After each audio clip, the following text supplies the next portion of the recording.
Hello, ladies and gentlemen, and welcome to COASTER-net Update. We've got some breaking news tonight out of Mason, Ohio, where this past weekend we saw the very first opening of Cedar Fair's Winterfest. Now, we know that in the past, Kings Island and some of the other Cedar Fair parks have held Winterfest or holiday events, but this is really the first time that we're seeing this Winterfest in the modern era done, under Cedar Fair, under Matt We Met. And there's been a lot of question as to how this would actually play out, if it would actually be worth the time and maybe the money going into it. And we're joined by a water parker here tonight who was able to attend this weekend. And from everything I've seen on social media, this is an unmitigated success here. Would you agree? Oh, yeah. The first night, now, if you guys don't know, I'm the water parker. My home park is Kings Island. Home water park is Kings Island, Soak City as well. But, I got to go on opening night as well on the following Saturday. So I got to see both days because sometimes I know for Halloween Haunt, which is their other seasonal little event that they have, they'll have like differing, amounts of people who come on Fridays and Saturdays. Mm-hmm. But both nights, Andy, it was packed to the brim. I kid you not, when I first got in, it was, at first it's always like, people are starting to get in. But once you hit about 6, 7 o'clock, it is jam-packed. I remember last night, Saturday, for you guys wondering, the first Saturday of the operating season, I was walking through International Street, and it was bumper to bumper. Every single person's bumping into each other. Everyone's trying to get to where they need to go. And it was a fantastic success, in my opinion. And so, looking, and obviously I wasn't there, but looking at a lot of what was put up, I think the biggest question mark was going to be the ambience of the park. How are you going to transform this, traditional amusement park into this winter wonderland? And people, early on start questioning the theming and questioning whether or not it could be done. And people were even questioning whether or not they would have ice skating on, the International Street, fountain. But it seems that Kings Island went above and beyond with theming, with the lights, with the ice skating. What were your initial impressions as you walked into the park? Well, the first impression, Andy, was that, wow, this is magnificent. I mean, when you're pulling into the parking lot, you're first greeted with a big, giant Kings Island's Winterfest. Mm-hmm. It's all lit up. It's a beautiful sign. And when you're coming through the parking lot, you see the wreaths, you see all the interesting little decor on the light posts, having little Christmas ribbons and etc. But the entry plaza, I think it's really interesting to note here that there was this big, giant, massive tree. And this was really cool. It had a lot of cool lighting effects on it. But behind the security post, was what was originally for Halloween Haunt, the old mansion building that you walk through to get into the park. They actually retrofitted it to actually be like an old style house that you would walk in, like grandma's house. It has a lot of cool little Christmas decorations on the top. Now, if you guys don't know, down in Carowinds, they got this too. They got a little Santa Claus with little reindeer. This was on top of the house. Now, over at Carowinds, I thought it was really cool, Andy, that they actually put it on Fury 325's curve round walking in. So I thought it was really cool. Kings Island's taking a little bit from Carowinds. But, Andy, when you walk in, it's just beautiful. You've got International Street. To your right, you have lights. To your left, you have lights. You've got the Winterfest sign in the center with a few polar bears in between. Behind it, the Royal Fountains, which is an ice skating rink, which they have some sort of cooling system from what I can gather and what I can see from the sides. But it did keep the ice frozen. And you have all these really cool lights on the fountains. I thought that was really nice. But, Andy, I think that the big cream of the crop and the coup d'etat was the big, giant, large Christmas tree, quote unquote, of the Eiffel Tower. Sorry about that. Which I thought they were just going to have something that's just like, regular string lights all the way up. No. They actually had a full entire lighting package. They had Santa going on his sleigh with his reindeer across the city.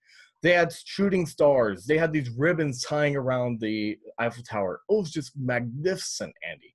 Well, and that I think that was the thing I was surprised by most because like we've seen Winterfest at other places, and we've seen kind of these lights, but this is almost like a Windseeker like lighting package done to even the next level of almost, if you look like at the giant wheel at Cedar Point with somehow they do designs in it. This is taking that to the complete next level with actually doing almost animation with these lights, which I thought looked really fantastic.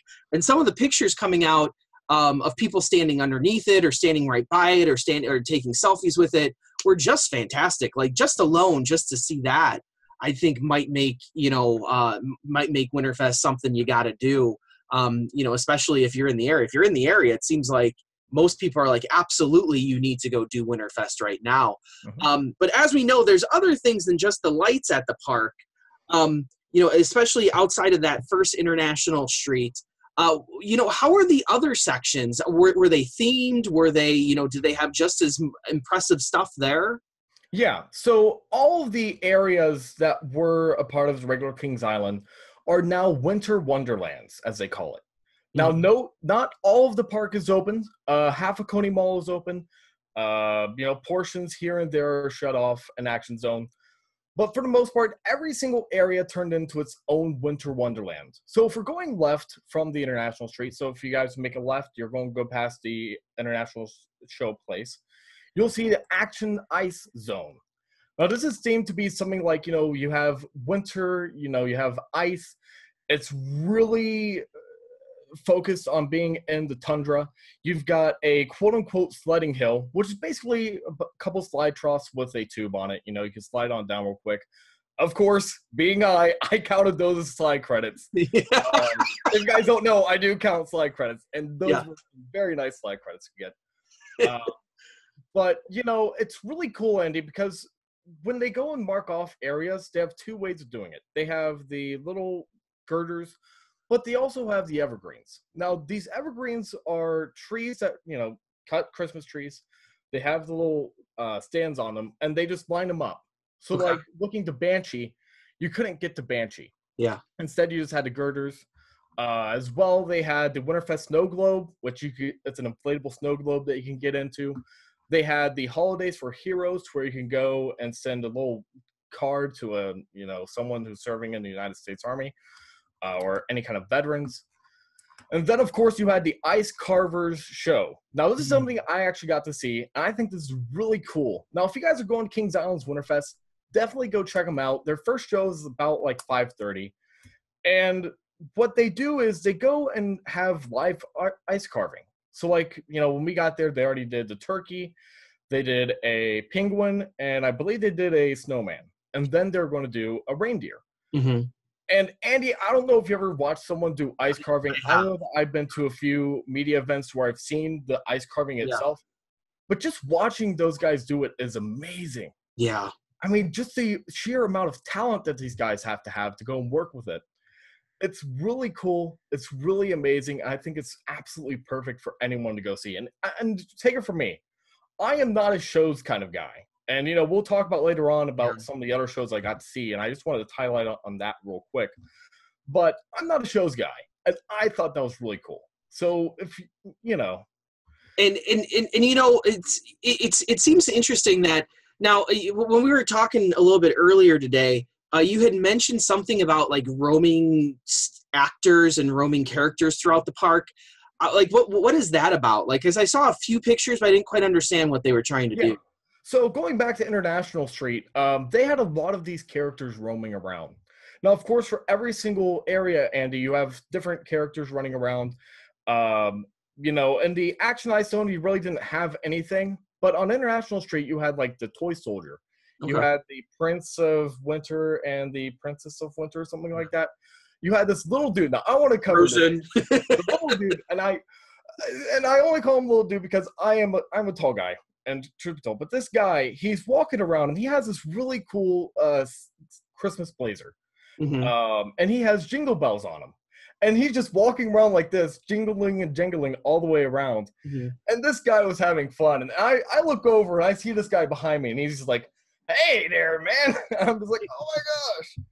But these characters, Andy, there's a Sugar Plum Princess. There's, there's Mrs. Claus, and then there's Mr. Santa Claus, and then there's like this grandma lady who walks around and it's like, hey, how are you doing, kiddies? Yeah. All these characters, and even in the Candy Cane area, you had the characters, and even in the Coney Mall area, you had these roaming elves. Rivertown, you had these carolers, and so on and so forth. It's just they're all so happy, and that's something that I realized. These guys were in character more than the haunt people were. Yeah. I mean, now I'm a haunt enthusiast, but I'm going to come out and say it. Haunt 2018, you guys had to put yourselves up to the next level because these guys are outdoing you. Yeah. Well, both of us were kind of critical of a lot of the haunt stuff. I got a chance to go out to Knott's, and I thought Knott's was top notch. But some other places. But it seems now with Winterfest that, and you wonder because we talked about possibly haunt being short-staffed because of the need to fill all these spots for Winterfest, that you see all these roaming actors, you see all the people that are needed, and you wonder if Cedar Fair had to divert funds to Winterfest from haunt to maybe balance them out a little bit, because haunt requires a whole lot of people. And then hopefully what we're seeing here is that Cedar Fair is essentially taking a risk here on Winterfest. You don't know how it's going to do. You don't know how the crowds are going to be. Cedar Point used to do a holiday event and nobody showed up to it, a handful of people. Kings Island, it went away for a reason. It didn't go away because, it was so overly popular. So Cedar Fair is taking a risk, and hopefully what we see happen here is that if these crowds stay the same as you saw this weekend, if those crowds stay the same throughout the whole event, we're going to see a whole lot more investment, hopefully in Winterfest, but also a reinvestment in haunt too. And we'll have two really top quality, top notch, holiday events for two different parts of the season, which I think would be awesome. The other question coming out of Winterfest is always about the rides and what rides. There's a lot of discussion as to what was going to be open, and then people got really excited when Mystic Timbers was announced it was going to be open. So how was the rides, and how did they fit into the overall event here? So going back to what I was saying before with the areas, so a few areas were open, a few areas were not. Some of the Coney Mall flats were open, which I thought was really great. Most of Planet Snoopy, Planet Snoopy was open, themed to, just Peanuts Christmas specials, really nice. But most of the attractions in there were open. Most of the tinier attractions, so that way the kids aren't getting cold. But Mystic Timbers was open. Now, Andy, I want to go and have a little bit of discussion about this because I don't think a lot of people got what they're seeing. Yeah. Now, I took some video. I just posted it to my YouTube channel. I'm not going to go and comment that. So if you want to post that down below, go on ahead. It's not really that good, though. But not, of course, to the new POV that was just posted today about the San Antonio. But Mystic Timbers, when you walk on in, they have Christmas lights on the advertisement sign. Yeah. When you walk through the queue, though, you have a few lights on the bushes going in. But then you start to see these posters. Now, Andy, these are posters like what you'll see in the 1940s, 1950s style magazines, showing off, hardware like a Miami River Lumber Company saw. Yeah. If you wear your ugly Christmas sweater to work day on December 23rd. A lot of interesting, very cool little nods to the ride, but I also want to mention something that's inside the station itself. Now, if you guys know Kings Island, and if you guys know the history around Kings Island, you know the arrows staple you. All arrows staple you. I mean, no matter where you go. Well, over at Miami River Lumber Company, you could buy your very own aerodynamic stapler. Located over in Coney Mall, $139, I believe it was. But I saw that as a reference to the bat. Now, of course, spoiler alert, go past like 5 seconds. Yeah. And the shed, you have the bat. The bat's reference. Yeah. They also reference it inside the station, which I think was really cool. But for them to come out right out and say that it's aerodynamic stapler, I thought that was hilarious, Andy. Yeah. The whole entire ride experience itself was really cool because what I'm going to go into here in a second. The 12 Days of Christmas train ride is right next to it, so you get to see some of those Christmas lights. The Mystic Timbers, actually, for me, was running better in the backseat. I always ride row 12 and the left. Was running better than it was during the whole entire season. So I think it was actually running pretty well for. Well, I got news for you. When we did it on Media Day, it was fairly cold that morning. It wasn't as cold as maybe Banshee's Media Day was. And I tend to feel that, and Danny and I get in arguments about this all the time as to where rides run better. And I've come to the belief that a lot of rides run better in the cold, and maybe it's because of the different wheels that they put on it. The harder wheels make it go faster. I feel that Banshee is a cold weather ride, and I felt Mystic Timbers was running really good in the cold as well on Media Day. I didn't get a chance to go back to Kings Island to get a second shot. I can tell you that when I rode Banshee that summer that it opened, and it was much warmer. It was a lot hotter, actually. It was almost like a 50-degree difference between the 2 days I rode it. And it was significantly slower in the summer than Banshee was on Media Day. So maybe Mystic Timbers is the same way.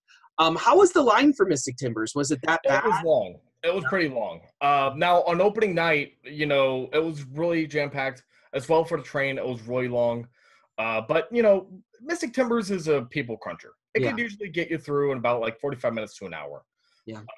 But, when you're riding Mystic Timbers, you can see the 12 Days of Christmas, which is their train. So instead of getting on at the usual train station, they instead make you go through the new trellis tunnel for Whitewater Canyon. They have a lot of cool little lights on there. You get onto the train. 12 Days of Christmas. Really cool little thing. Of course, the music doesn't keep up with the train because the train's running at a certain pace. Yeah. Music's running at a certain pace. But overall, Andy, I think they had a great selection of attractions. But the issue that I have is that there weren't really enough for the amount of people that I saw. Yeah. I mean, I was talking with friends of mine. Some of them were Kings Island natives. Some of them just came to the event. And they all agreed. They wish that there were some more attractions. Maybe open up the Beast. Maybe open up Flight of Fear. Something to where it's run in the past and the cold. It has that tendency to be, something that people can ride all the time, something that people can love. But something I got pointed out to was the fact that all of these attractions, for the most part, from what I remember correctly, are under 48 inches. Well, so that might be a reason why we didn't see things like the Beast or Flight of Fear get opened.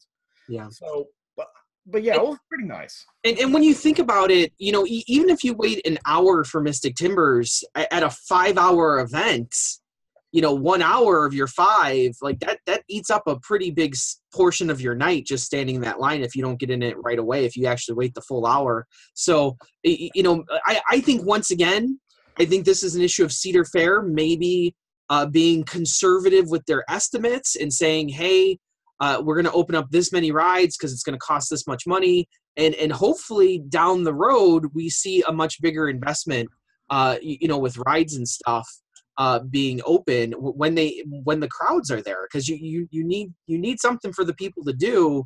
And I know they're trying to drive them to what we're going to talk about next here, which is all these ancillary, items, all these periphery things of, coloring and activities and food and shows. I think that's where they're trying to drive them and maybe away from the rides, but hopefully they do add more rides in for people that like that too.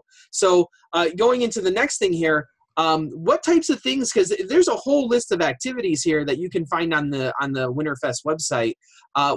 Which activities did you partake in during your 2 evenings?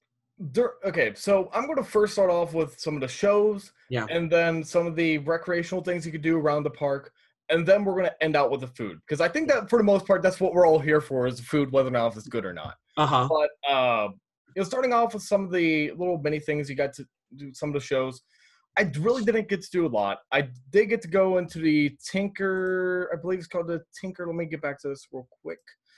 It's the Tinker's Toy Factory. Now, note, I'm not a huge shows fan. If you guys know me, if you guys talk to me, I don't watch shows. I was actually forced to because I was in line for the food. It's a pretty good story for, being a show. I don't really care for it. I don't really enjoy it. But if you like shows, you'll love it.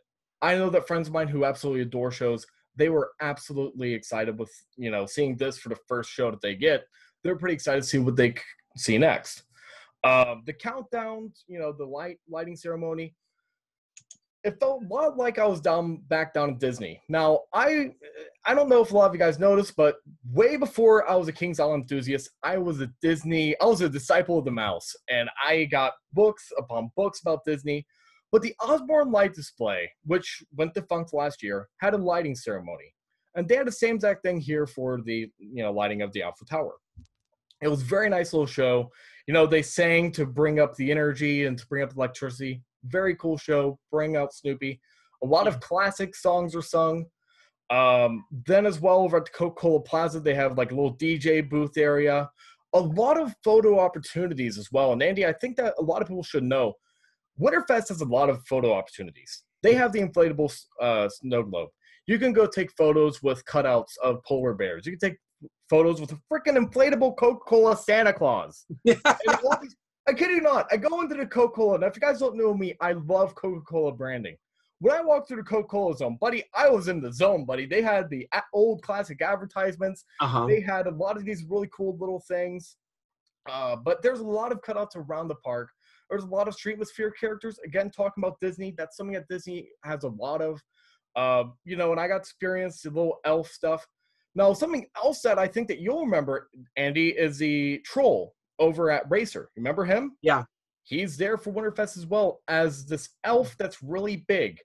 They changed up the voice. They changed up the garb. Really nice. I thought it was really amazing for them to do. But overall, Andy, the shows and those kind of things, there's so much to do that I really just can't sit here and talk about it. Yeah. You have to go and experience it for yourself, because I can go and tell you the few things that I did, but there's a ton of more stuff to do. Yeah. Now, finishing out with the food and everything that you got to get there. Now, I didn't get to do everything. No, sorry, folks. I did not do the $25 buffet, but I did get to go and do a lot of things on the meal deal. Now, if you wait a minute. Did you do the blue hot chocolate? No, Andy, I did not. What? I'm not doing that. Blue ice. Okay, so if you guys don't know what we're talking about here, blue ice cream should be blue ice cream. For 2017, they made it to where now instead of just having blue ice cream, you have blue hot chocolate. Now, if you guys don't know, you can get hot chocolate. You get these for about $11. First day it's free. You get free refills. Yeah. Every day after it's $1. I got to do that. However, for the blue ice cream hot chocolate, I don't know. I believe that it was at the old Graders location. It was, the line was outside it was all packed. Which, talking about the food, all of the lines were packed. Well, that's Kings Island all the time. Yeah. But what I found disturbing, Andy, was the fact that they only had half the lines open. And I think staffing once again. I think it's staffing. Yeah. And just like, it took a while for me to get my food. First night I ate at what was called the Fest House. Now it's called their Spielzeug House, which is, they have like the Roses and Panda Express. But as well, they have things like ham and turkey. Yeah. I got to try the ham. Tasted like cottage butt ham. It's pretty nice, pretty good. Definitely better than what you usually get at Kings Island. I've always been a big harpy on the fact that, you can't really get much really good at Kings Island. But this was really good. The next day, I went to the Mac and Cheese Bar. Now, again, if you guys don't know where the Mac and Cheese Bar is, I believe it's called Christmas something. It's a Christmas cafe. It's over in the Oktoberfest area where the Hank's Mexican joint is. They have a selection of food to get. You could get mac and cheese or tater tots. You can get barbecue on it. You can go and get Italian style. You can get any way you want. You can build your own. You can get half and half. You can get this. You can get that. I personally got the classic mac and cheese with the barbecue sauce, the pulled pork, bacon, tomatoes, and cheddar. And buddy, I was in heaven. It sounds like I was in heaven. And guess what? It's all on the meal deal. Yeah, it's that's all crazy. On the meal plan. So if you guys bought the meal plan, go and use it up. Go on over, check it out. If you haven't bought the meal plan, definitely consider this for 2018 because I think this might be coming back for, I would think so. Yeah. Now, I'm hoping, Andy, that this comes back for what will become, the regular season. We're hearing a lot of people talk about Cody Mall. Hopefully we get a mac and cheese bar because, buddy, I want that throughout the whole entire year. That sounds like it was a pretty unique thing. So, overall, it sounds to me like this is a really cool event. Now, I had said to you earlier, earlier today that, I was kind of considering not going to Winterfest this year. To me, to get to Kings Island is about a 4.5-hour drive. I'm probably going to want to go 2 nights to do, and you factor in the hotel cost and all that. So it's a pretty sizable investment for me to go. And me being, somewhat of a rides guy and not so much of this, Christmas experience type. I was kind of questioning whether or not it would be worth going with only Mystic Timbers open.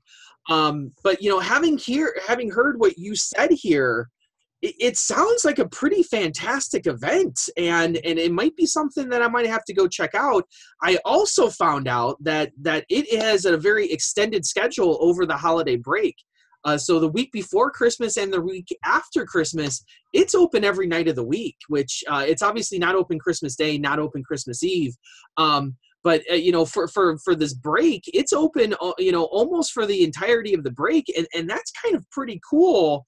Because now it gives me some options of how to get down there, and possibly some, and I'm thinking water park, or I'm thinking maybe I might take a trip out to, to Winterfest.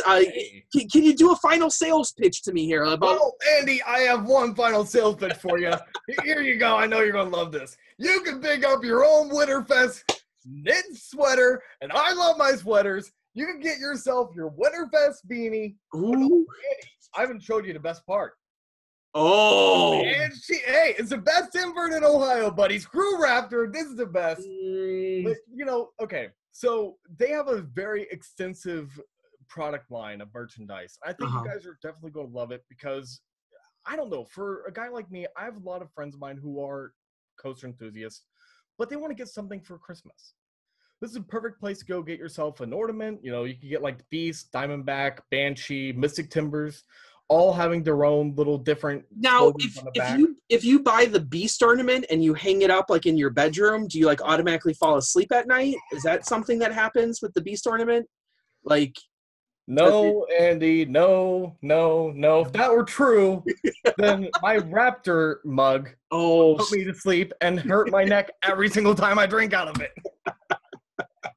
Oh my goodness. Okay. So yeah, so the merchandise looks really cool, and I love good merchandise too. So I don't know if I'd be one to buy the sweater though. I'm not into the Christmas sweaters. So come on, you gotta go wear an ugly Christmas sweater to all your little coaster gatherings, Yeah. I'm sure we're gonna see a lot of gatherings this Christmas with coaster enthusiasts wearing those. I'm actually gonna be at Cedar Point next weekend. For the Ride Warrior Club holiday party, and I'm guessing already there's going to be quite a few people wearing that sweater. When are we going to get our Cedar Point Winterfest? Yeah, I've been told by multiple sources, including some pretty higher ups inside Cedar Fair, that it is not going to Cedar Point, simply because of staffing. That it's so difficult to get people there, even for haunt. If you've ever been there at Cedar Point, it's a lot of fundraising people. And the only reason why it works at these other parks is they can draw from the major metropolitan cities and get the staffing. So hopefully in the future, we see the Winterfests that are already there really get bigger. I think this year, it's been a success in a lot of different places. It sounds like it was a success at Kings Island, and hopefully we see in the future here this really grow to something to be bigger and bigger every year. Any final thoughts, Water Parker, here? I think that the final thought here is that if you guys haven't already been to Winterfest Kings Island, definitely go and check it out. Now, Kings Island's not the only one that has it. If you're in Carowinds, you got one there. Yeah. Worlds of Fun, you got one. California's Great America and Knott's Berry Farms. Yeah. Buddy, if you haven't been, definitely go check it out. Tell them that COASTER-net sent you. But it's a very fantastic thing to do. It's really fun. It's a great way to go and make memories. Yeah. And I think that's the whole entire premise here, Andy, is the fact that it's ice skating on the International Street, fountain, whatever. It's going into the artisan place. It's going to these shows. It's making memories so that kids can grow up and eventually come to love what is now a Cincinnati classic. Yeah, absolutely. So I like I said, I might take a chance and go drive out there over Christmas break and go check it out myself. Seems like a pretty good time. So we'll definitely keep you updated on all the latest news and rumors here during this wonderful off season. We actually got some stuff to do this off season though with all these Winterfests. Like it's unusual that we're talking about Cedar Fair and people going to parks on on the weekend after Thanksgiving, but here we are. With Winterfest now, keeping us live throughout the off season, if it even is that anymore. Yeah. So as always, thanks for joining us here on COASTER-net Update. I'm, of course, Andrew Barczyk from Chicago, Illinois. And I'm Water Parker from Cincinnati, and as always, stay tropical, guys. Right on, Ride Warriors.